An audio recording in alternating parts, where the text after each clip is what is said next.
할렐루야. 오늘은 요한복음 14장 16절에서 17절까지 말씀으로 약속대로 오신 성령님이란 제목으로 말씀을 나누도록 하겠습니다. 여러분, 신자인 우리를 다르게 부른다면 어떻게 부를 수 있을까요? 하나님의 자녀, 천국 백성, 여러 가지 표현이 있겠지만 오늘 제가 다루고 싶은 표현은 언약의 백성입니다. 왜 이렇게 부를 수가 있겠습니까? 하나님께서 약속하신 것을 믿고 따르기 때문이죠. 그리고 무엇보다도 우리가 믿는 메시아 예수 그리스도가 언약으로 오신 분이시기 때문에 그렇습니다. 창세기 3장 15절을 보게 되면은 뱀의 탈을 쓰고 나타난 마귀로 인해 아담과 하와가 죄를 범함으로 타락하게 됩니다. 그때 하나님께서 뱀에게 하신 말씀이 나오는데 그 말씀 바로 창세기 3장 15절이에요. 이 말씀을 보면은 내가 너로 여자와 원수가 되게 하고 내 후손도 여자의 후손과 원수가 되게 하리니 여자의 후손은 너의 머리를 상하게 할 것이요 너는 그의 발꿈치를 상하게 할 것이니라. 여기서 여자의 후손이 마귀의 권세를 상하게 할 것이라고 하고 있는데 이때의 여자의 후손은 바로 메시아를 상징하는 것이고 장차 오실 예수 그리스도를 말하는 것입니다. 그 후에 창세기에는 가죽옷에 대하여 언급하고 있는데 창세기 3장 21절 같이 읽겠습니다. 시작. 여호와 하나님이 아담과 그의 아내를 위하여 가죽옷을 지어 입히시니라. 이 말씀의 의미는 이렇습니다. 아담과 하와가 죄를 범한 후에 자신들의 수치심을 느끼게 되었죠. 그래서 그들은 무화과 잎사귀로 옷을 만들어 자신들의 부끄러움을 가리게 됩니다. 그것이 창세기 3장 7절 말씀이죠. 이에 그들의 눈이 밝아져 자기들이 벗은 줄을 알고 무화과 나무 잎을 엮어 치마로 삼았더라. 그런데 무화과 나무 잎으로 만든 옷은 시간이 지나면서 햇볕에 말라버리고 부셔지게 되지 않겠습니까? 그러니 이 옷은 그들의 부끄러움을 가려주기는 하지만은 임시적인 방법밖에 지나지 않는다라는 거예요. 그래서 하나님은 그들의 부끄러움을 영원히 가려주기 위하여 가죽옷을 지어 입혀 주시는데 짐승을 잡아 피를 흘리면서 그 짐승의 가죽으로 옷을 만들어 주었던 것입니다. 이것은 예수 그리스도의 죽으심을 상징하는 것인데 주님의 죽으심으로 신자들에게 그리스도로 옷을 입혀 주시는 것과 같은 것입니다. 우리 신약 성경 갈라디아서 3장 27절 시작. 누구든지 그리스도와 합하기 위하여 세례를 받은 자는 그리스도로 옷 입었느니라. 이후에 창세기 12장에서는 하나님께서 아브라함을 부르시는 장면이 나옵니다. 그때도 하나님은 약속을 하시죠. 창세기 12장 2절을 보게 되게 되면은 같이 찾아볼까요? 창세기 12장 2절 시작. 내가 너로 큰 민족을 이루고 내게 복을 주어 내 이름을 창대하게 하리니 너는 복이 될지라. 하나님께서 아브라함에게 복의 약속을 하고 계시죠. 그리고 자식이 없는 아브라함에게 결국 100세 때에 자식을 주지 않습니까? 인간적으로는 아이를 가질 수 없는 나이였죠. 그렇지만 하나님은 약속하신 대로 아브라함에게 자식을 낳게 하십니다. 그 후에 한참 후에 미가서 5장 2절에서는 메시아가 베들레헴에서 나실 것으로 약속하셨습니다. 그리고 이사야 7장 14절에서는 동정녀 처녀에게서 나실 것에 대해서, 그리고 신약 시대에 와서는 천사를 통하여 아기 예수가 나실 것에 대해 예언되어지는 대로 아기 예수님이 탄생하게 되었던 것입니다. 이처럼 모든 것이 약속대로 되어졌다라는 거예요. 그러니 기독교의 핵심은 무엇이 되겠습니까? 언약이 되는 것입니다. 하나님의 약속이 되는 거죠. 약속대로 메시아신 예수 그리스도께서 나시게 되고 또 예수 그리스도의 말씀을 따라 우리가 믿음 생활을 하게 되는 것입니다. 민수기 23장 19절에서는 약속의 하나님에 대해서 이렇게 말씀하고 있어요. 한번 찾아볼까요? 민수기 23장 19절 시작. 하나님은 사람이 아니시니 거짓말을 하지 않으시고 인생이 아니시니 후회가 없으시도다. 어찌 그 말씀하신 말을 행하지 않으시며 하신 말씀을 실행하지 않으시랴. 하나님은 어떤 하나님이십니까? 하나님은 거짓말을 하지 않으시는 분이시죠. 그러므로 하신 말씀에 대해서는 후회가 없으시다고 말씀하고 있죠. 이 말씀은 어떤 의미입니까? 한번 하신 약속은 반드시 어떻게 하신다? 지키신다라는 겁니다. 그런데 여러분, 마귀는 어떨까요? 요한복음 8장 44절 같이 찾겠습니다. 요한복음 8장 44절 시작. 너희는 너희 아비 마귀에게서 났으니 너희 아비의 욕심대로 너희도 행하고자 하느니라. 그는 처음부터 살인한 자요 진리가 그 속에 없으므로 진리에 서지 못하고 거짓을 말할 때마다 제 것으로 말하나니 이는 그가 거짓말장이요 거짓의 아비가 되었습니다. 여러분, 이 말씀에서 마귀는 어떤 존재입니까? 거짓말장이죠. 거짓의 아비라고 하고 있죠. 거짓말을 잘하는 사람들은 자신은 모를 수 있겠지만 그 배후에는 누가 있다는 말입니까? 마귀가 그 배후에 있다라는 말입니다. 그런데 우리 하나님은 거짓말을 하지 않으시니 후회가 없으신 분이시다라는 거죠. 하신 말씀을 어떻게 하신다고요? 반드시 지키신다. 약속을 반드시 지키시는 하나님을 우리가 어떻게 부르고 있습니까? 여호와 하나님이라 부르고 있어요. 그러니 우리가 무엇을 믿고 신앙생활을 하는 것입니까? 하나님의 약속을 믿고 신앙생활을 하는 것입니다. 그래서 우리가 바로 언약의 백성들이라는 겁니다. 그렇다면 약속과 성령님은 어떤 관계가 있을 것 같습니까? 약속과 성령 하나님은 아주 밀접한 관계가 있어요. 왜냐하면 성령 하나님도 약속대로 오셨기 때문입니다. 오늘 본문 16절을 같이 읽어보도록 할까요? 오늘 본문 요한복음 14장 16절 시작. 내가 아버지께 구하겠으니 그가 또 다른 보혜사를 너희에게 주사 영원토록 너희와 함께 있게 하리니. 자, 여기서 내가 아버지께 구하겠으니 내가, 이 나는 누구를 말하는 걸까요? 이 나는 누구를 말하는 걸까요? 이 말씀을 하시는 예수님을 말씀하는 거죠. 예수님께서 아버지 하나님께 무엇을 구하신다고 하고 있죠? 무엇을 구하신다고 하고 있습니까? 또 다른 보혜사를 믿는 제자들에게 보내주십사 하고 구하고 있다라는 겁니다. 그 결과는 어떻게 된다고 하고 있습니까? 그 다른 보혜사가 다른 제자들과 영원토록 함께 있을 것이라고 약속하고 있습니다. 그러면 여기서 다른 보혜사라고 할 때에 이 다른 보혜사라는 것은 무엇을 뜻하는 걸까요? 다른 보혜사라고 하고 있으니까 보혜사도 있고 또 다른 보혜사도 있다 이 말 아닙니까? 그러니까 보혜사가 둘이라는 거죠. 첫 번째 보혜사는 바로 예수님을 말하는 것이고 두 번째 보혜사는 성령님을 말하는 것입니다. 이름은 같은 보혜사죠.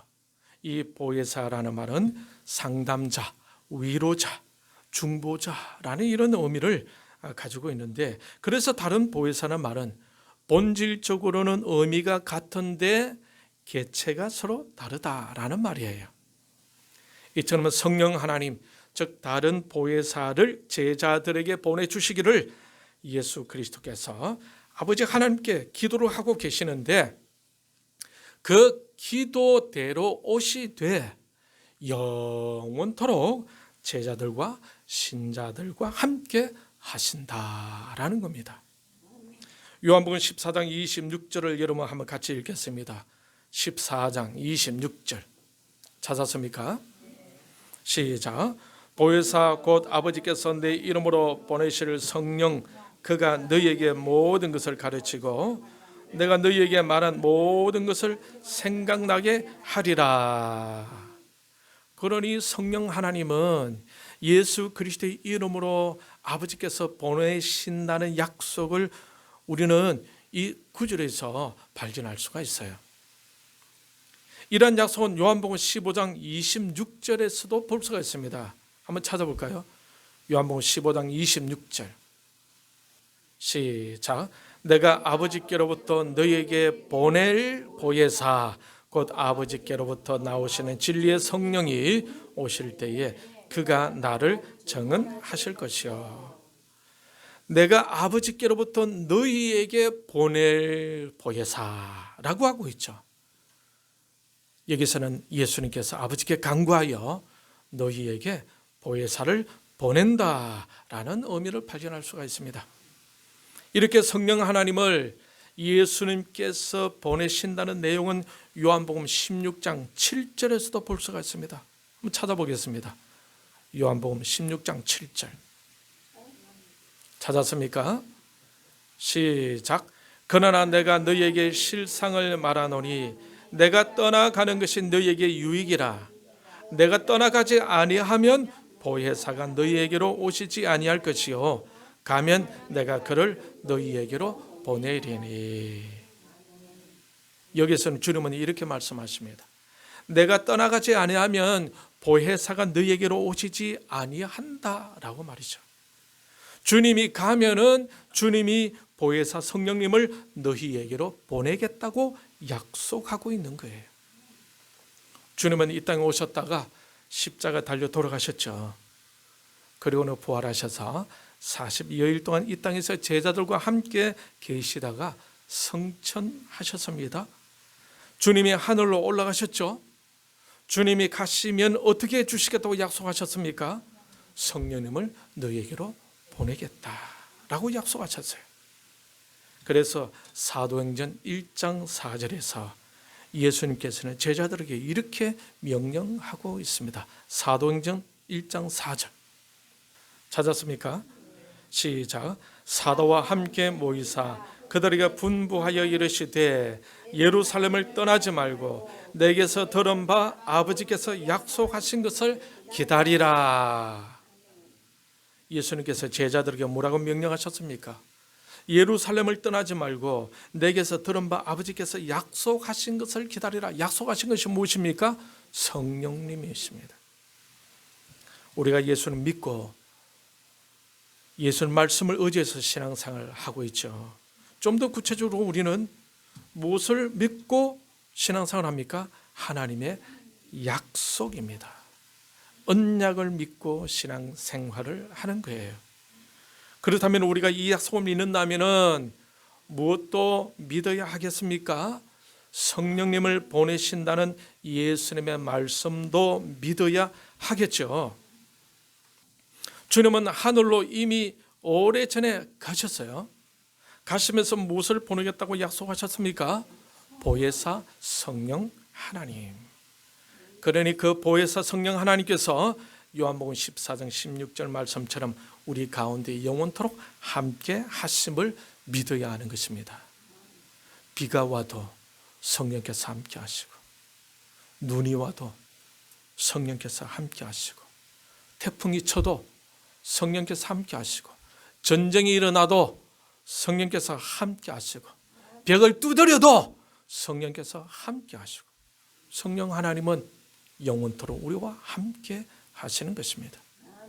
그러니 우리가 신자라면, 저 예수님의 말씀을 믿는 성도라면 이 성령 하나님이 주님께서 하신 약속대로 우리 안에 함께 하신다는 것을 믿어야 할 것입니다. 그러므로 신자로서의 삶을 우리가 살고 있다면 이 성령님에 대해서 알고 있어야 할까요? 몰라도 될까요? 반드시 잘 알고 있어야 하겠죠. 예수님이 우리 눈에 보이지 않지만은 우리 마음 안에 계심을 믿죠. 그것처럼 성령님도 우리의 눈에는 보이지 않지만은 우리 안에 계셔서 우리를 인도하고 계신다는 약속의 말씀을 믿어야 한다라는 것입니다. 이것을 믿지 못한다면 우리는 성령님이 아닌 다른 어떤 것을 따라 쫓아가며 결국에는 실패의 삶을 살게 될 것입니다. 그런데 이 성령 하나님이 우리 안에 없다면 우리는 어떻게 될까요? 우리 로마서 8장 9절 말씀을 같이 읽어보도록 하겠습니다. 시작. 만일 너희 속에 하나님의 영이 거하시면 너희가 육신에 있지 아니하고 영에 있나니 누구든지 그리스도의 영이 없으면 그리스도의 사람이 아니라. 여기서 하나님의 영, 그리스도의 영은 누구를 말하는 것일까요? 성령 하나님이십니다. 그리스도의 영이 없으면 어떻게 된다고 말씀하고 있습니까? 그리스도의 사람이 아니다라고 말씀하고 있어요. 성경이 그렇게 말씀하고 있다라는 겁니다. 그리스도의 영이 없으면 그리스도의 사람이 아니다라고 말입니다. 빌립보서 1장 19절은 성령님과 우리의 구원과의 관계를 잘 설명해 주고 있는데 신약성경 319페이지. 이것이 너희의 간구와 예수 그리스도의 성령의 도우심으로 나를 구원에 이르게 할 줄 아는 거로. 그리고 고린도전서 12장 3절 신약성경 278페이지. 시작. 또 성령으로 아니하고는 누구든지 예수를 주시라 할 수 없느니라. 바울 자신은 예수님을 주님으로 인정하고 구원받는 것은 전적으로 성령의 도우심으로 이루어진다고 고백하고 있습니다. 저와 여러분도 예수님을 주님으로 인정하고 신앙생활을 하고 있지 않습니까? 그렇다면 이것은 무엇을 의미하는 것입니까? 성령께서 내 안에서 함께하고 계신다라는 것을 의미하는 거예요. 로마서 8장 8절은 육신에 있는 자들은 하나님을 기쁘시게 할 수 없다라고 말씀하고 있습니다. 왜냐하면 그 안에 그리스도 영이 없어서 그 영의 이끌음을 받지 못하기 때문에요. 지금 우리는 성령 하나님에 대해서 같이 생각하고 있습니다. 역시 성령님도 하나님의 말씀으로 약속되어 오신 분이라는 것을 알 수가 있겠죠. 그러니 성령님은 약속대로 오신 분이십니다. 약속대로 오신 예수님을 내 마음에 계신다는 것을 믿는다면 마찬가지로 성령님도 내 안에 계심을 믿어야 할 것입니다. 그래서 이 성령님을 우리가 모른 채 하면 성령님이 좀 섭섭해 할까요? 기뻐할까요? 섭섭해 하시겠죠. 자, 보세요. 예수님이 가신 이후로 성령님을 보내어서 그 성령님을 통해서 믿는 자들을 인도해 나가고 있는데, 그래서 이 성령님은 예수님의 명을 받아서 예수님 대신에 성령님을 이끌고 있는데, 우리 신자가 성령님을 잘 모르고 성령님에 대해서 소홀히 하고 성령님에 대해서 관심 없으면은 성령님이 기분 안 좋겠죠. 그렇다고 성령님이 기분 안 좋아서 나 이제 안 할래 일 안 하지는 않아요. 그래도 참고 인내하면서 우리를 이끌어 가시는 겁니다. 여러분, 이 땅에는 악한 영의 권세의 이끌림을 받는 사람들도 있지만 오늘 말씀처럼 하나님의 영, 그리스도의 영, 성령 하나님의 이끌림을 받는 사람들도 있다라는 겁니다. 그들은 누굴까요? 예수님을 믿는 바로 저와 여러분이다라는 겁니다. 앞으로 계속해서 성령 하나님에 대해서 공부를 하게 될 것입니다. 분명히 잊지 말아야 할 것은 성령 하나님도 약속대로 오신 분이다라는 거예요. 그분은 저와 여러분과 함께 계십니다. 약속대로 오시는 그 성령님을 확신히 믿고 그분이 이끄시는 그 풍성한 길을 걸어가는 저와 여러분들이 다 되시기를 축원합니다. 세상 사람들은 2024년도를 청룡의 해라고 하지만 우리는 성령의 해로 생각하고 성령님을 사모하고 성령님의 인도하심에 민감하게 쫓아가면서 겸손하게 주님의 뜻을 이루어 드리고 하나님께 영광 올려 드릴 수 있기를 바랍니다. 할렐루야. 약속대로 오셔서 저와 여러분과 함께 하시는 성령님을 확실히 믿고 이 성령님이 우리를 이끌어 주시지 않는다면 우리는 아무것도 할 수 없음을 고백하고 이 한 해 동안 오직 성령의 능력을 의지하여 영적으로 승리해가는 저와 여러분들이 다 되시기를 주님의 이름으로 축원합니다. 이 시간 우리의 말씀을 생각하면서 같이 기도하는 시간 갖도록 하겠습니다.